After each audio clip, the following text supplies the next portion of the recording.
innovative solutions. Please welcome Skeeve Stevens.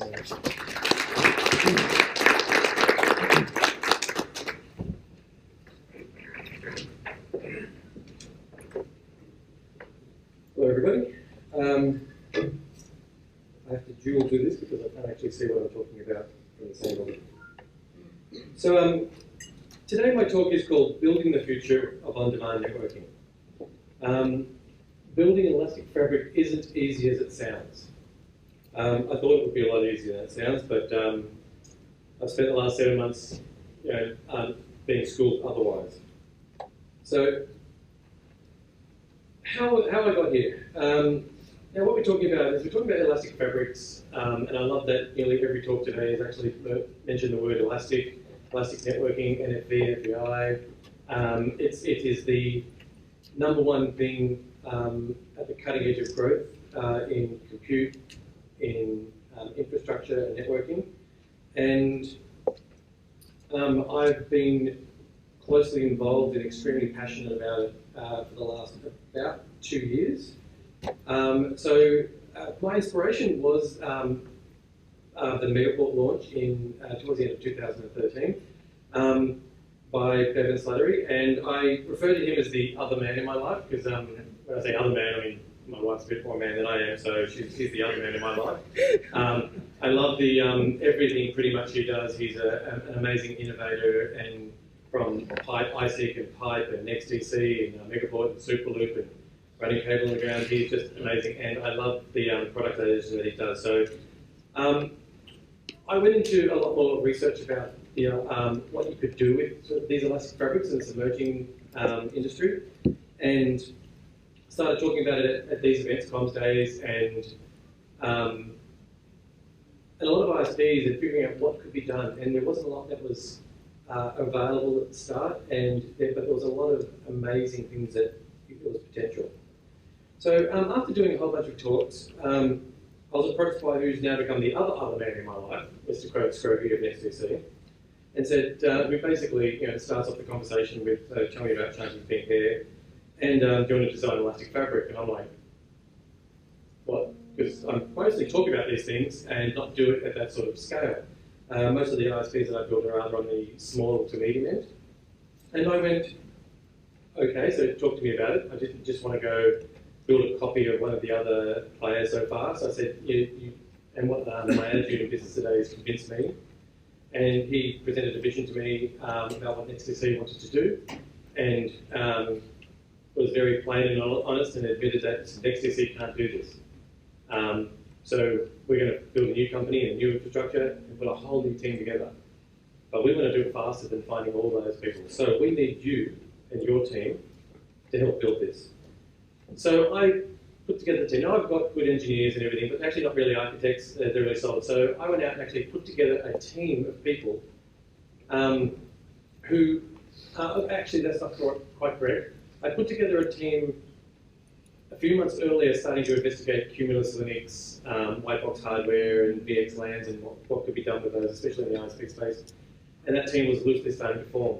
And so the team that I put together was some of the leaders in this industry, engineers that have been working for a long time, and they all just happened to be available. Some guys that have been working in SDN and doing some amazing things.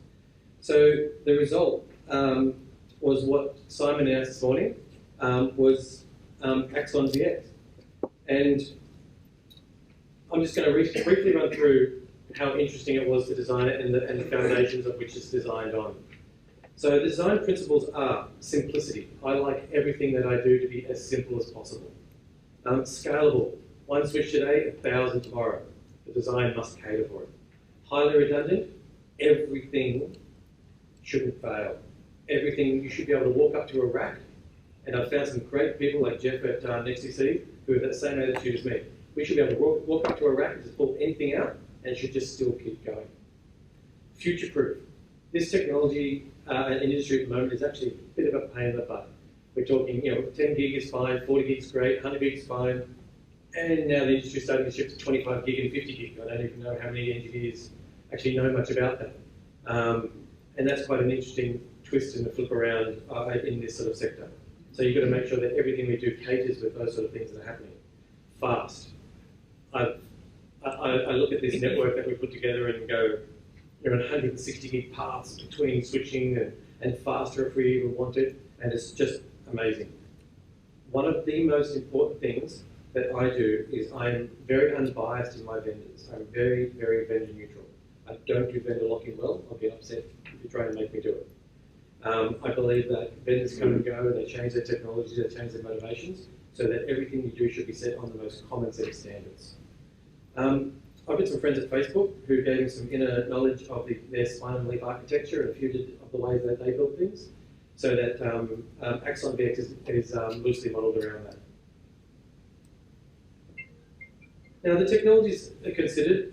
We went through everything from OpenFlow, Daylight, the contrails, whether it should be orchestration, MPLS, VPLS, the different things that are happening at the moment, Cisco ACI, Cisco's attempt to stay relevant in the OpenFlow world and SDN world, and VXLAN, and the different technologies that are happening. Might be controversial, but software-defined networking, it's just not here. There's still arguments about standards, there are people joining and leading consortiums, it's just ridiculous. So you can't actually do it yet. A lot of people profess compatibility of a standard that's not even finished. It's back in the modem days of VFC and a whole bunch of other things. So I've strategically actually avoided software-defined networking, which I actually believe is really just high-speed orchestration with a lot of smarts. That's all it really is anyway. And that's nothing that we couldn't have done for a long time. When Megaport started, that's what it was. It's all really, really good orchestration. And I think that is better. And the orchestration, to me, tied in very well with the multi-vendor. As long as you write the hooks into the right things, then you should be able to talk to anything.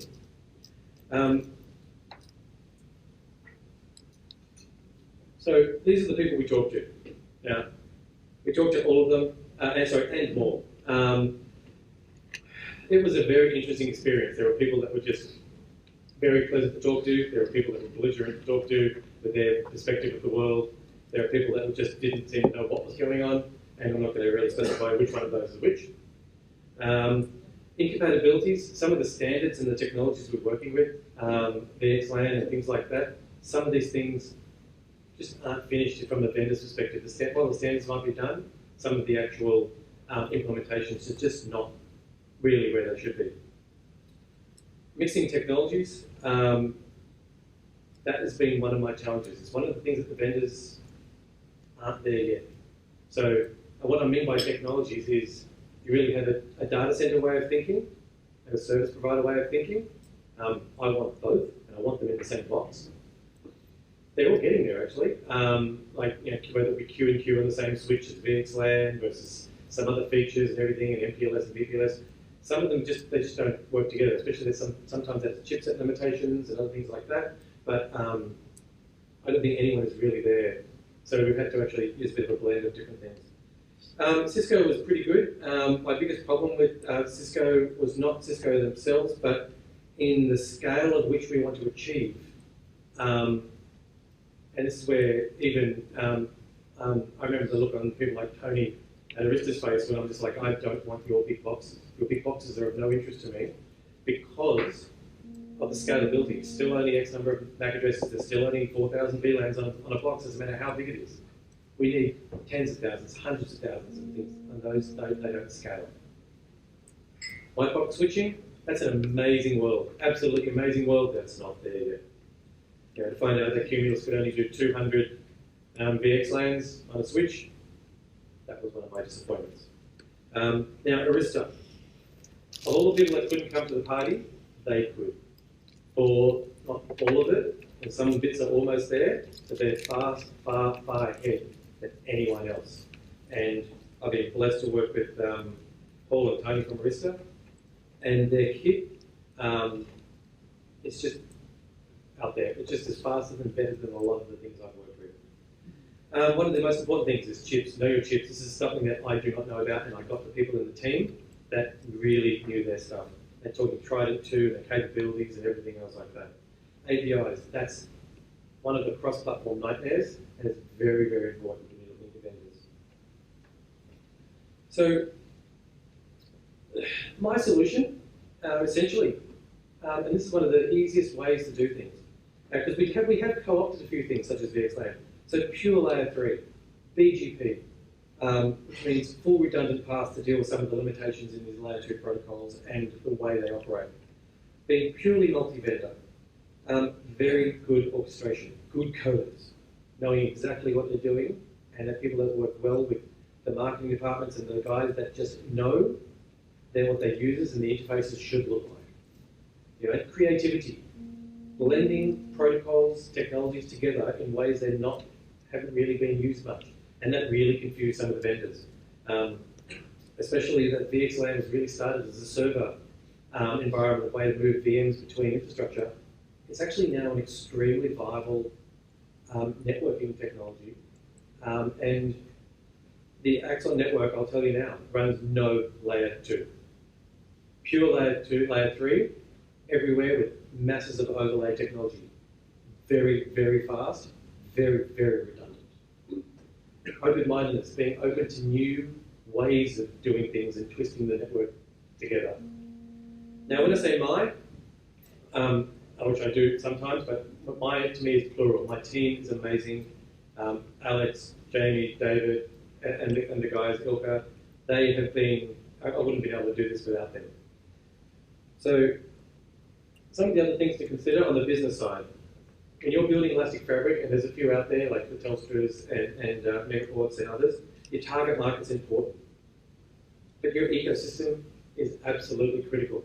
I've been known to use the term Microsoft, people building an Elastic Fabric without an ecosystem is like building an Xbox without any games. You know, just because you've got amazing hardware, if you don't have something there, you know, this is where few people have done really well, and it's a very critical thing to make your platform work well. Carriers. On Elastic Fabric, there's only so far you're going to get on your own. You need to work with your carriers and the people that you get from A to B, especially in regional areas. I've had the pleasure of many meetings with lots of carriers, and they're going to be amazing to work with. And working with others in your space, so the people that are in the same space, whether it be Megaport, Penn, and others, this is a new cutting-edge world, and working together, that's the only way we're going to succeed. We can't do things alone. So some of the lessons learned, it's not as easy as you look. And unfortunately, it's been my 20 years in this industry where there's no dummies guide. Every time there's a new thing I want to do, there's no book, there's no training courses, there's no certifications. The vendors often barely know what they're talking about, and trying to find their own documentation is impossible. And case studies just don't exist. So there is a lot of time that is burned in the labs trying to figure out what will and won't work. And I'm sure Simon knows about those budgets. No talent. Now, what I mean by here is you can't put a job on seat for an engineer that knows VXLAN, XLX8, and all these different technologies and service provider that. These engineers do not exist. I mean, taking that back further, you go and try and find a certified Amazon Azure engineer. They're still rare as hen's teeth. You're going to pay $200K for those. These people are just not around. You've got to find engineers that know the areas of that technology and retrain them and spin them up very, very quickly. Because I talk to a lot of engineers every month, and I'll talk to CCIEs, service provider CCIEs, and I'll go, so VXLAN or OTB, and they're just looking at going, I haven't touched it yet. And it's very, very difficult. So a lot of the things that, especially Radha's talk earlier about Cisco and NFV and NFVI, all this stuff is amazing. Has anyone got any engineers that can do it? There's so few of them. So for any companies that are looking at any of this space, whether it be NFV or Elastic Fabrics or networking, you need to adjust your training budgets, and you need to find really good people that can adapt very, very quickly. You will be disappointed along the way. One of my first disappointments was finding a new technology like VXLAN was not designed to do V6. That just pissed me off. There is a lot of different things with vendors, things that you have to, that they just don't know at the moment. That might be a feature that's rolled out, there's no implementation, so finding out there's limitations later on has been a bit frustrating. An example of Arista is great with VXLAN unicast discovery. Cisco Nexus 9000s don't. They do. Oh, you have two VXLAN boxes that can't actually talk to each other. And that happens across all the different vendors.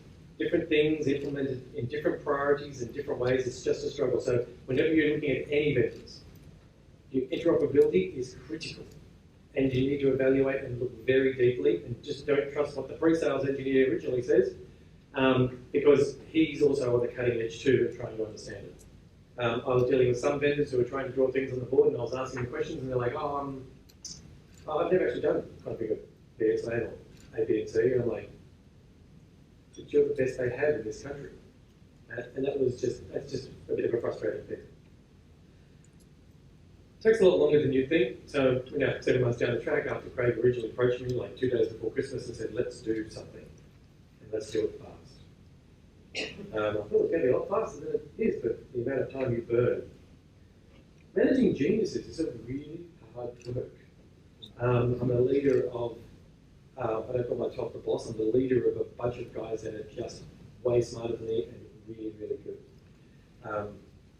But everyone's got bias, everyone works in different ways, and getting them to work together quickly is a challenge. But the results they are producing, and these guys have produced, is amazing. And yeah, learn to live without sleep and have a solid marriage, because I think I've averaged 3 or 4 hours a night for the last 7 months. So I'm looking forward to a good holiday at some point. So this is now moving on to something slightly more. So for those who have seen my other presentations about cloud ISPs and elastic fabrics over the last year, mostly at these Commsdays, a brief update, very brief. The missing pieces have been found, and the big missing pieces before were mostly the cloud providers and the networking. Orion VM and his team at there and Shane, and my conversation with him was just, that was, I don't know how to say how happy I was when I met with Shane. To know that his entire internal cloud networking infrastructure was, which I found amazingly, InfiniBand and amazing technology, layer 2, that would allow us to do virtualization and networking in such an amazing way. And I look forward very much. But it is a wholesale brand, so the more people that get on Orion that we can buy this sort of thing and the public can buy it, that'd be great. Ordnance is coming. There's a website there. If you're really interested to know, Mr. David Hooton is in the corner over there. That is essentially hosted layer 3. LNSs, CGN, switching on-demand capacity. That's what I need. And platforms like Orion to host it on. That's it. I've got all the pieces to build a virtual cloud and elastic ISPs. Tower providers, I've talked to dozens of them. They've all just said yes.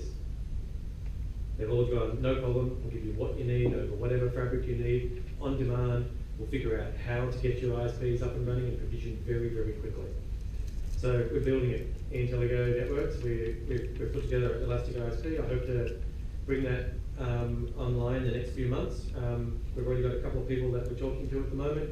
And essentially Elastic ISP is where you can have transit services, tail providers, dark fiber, your infrastructure, everything that an ISP might want, spun up in 24 hours, 48 hours, and being able to deliver those services to end users very, very, very quickly. This takes it to the new level of business. It's no longer 6 months to acquire your equipment and delivery. And that's one of the things I'm going to be focusing on over the next 6 months, and I'm extremely excited to hopefully at the next conference talk about how we've built it and how fast, and maybe some case studies. There we go.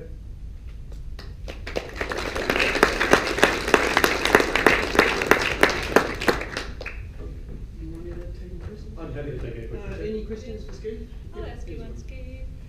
You mentioned that you were staying away from SDN because of immaturity and so on. Are you building it yourself, or are you using something else? Well, orchestration is sort of the is where you do code it yourself. So SDN operates just at a different layer where it talks to the underlying chipsets and implementation and bypasses generally a lot of the operating systems. It kind of white boxes your main brands if they support that, which has been one of the greatest fears of them. My issue primarily with SDN is it's just not there. The implementations, the changing, who's going in and out of the consortiums. I think it will be great, but yes, everything is being built in-house, our own programmers, Nothing's outsourced, and built by cutting-edge guys that actually know the code and the APIs right into the tried and true chipsets. So we're actually building the APIs and the orchestration at a level that's very similar to SDN. And yes, that's one of the things that does take a bit of time, but doing it yourself is. But that doesn't mean we won't use OpenFlow and some of the other things later as they become more mature and have some of the abilities that we need at the speed we need it.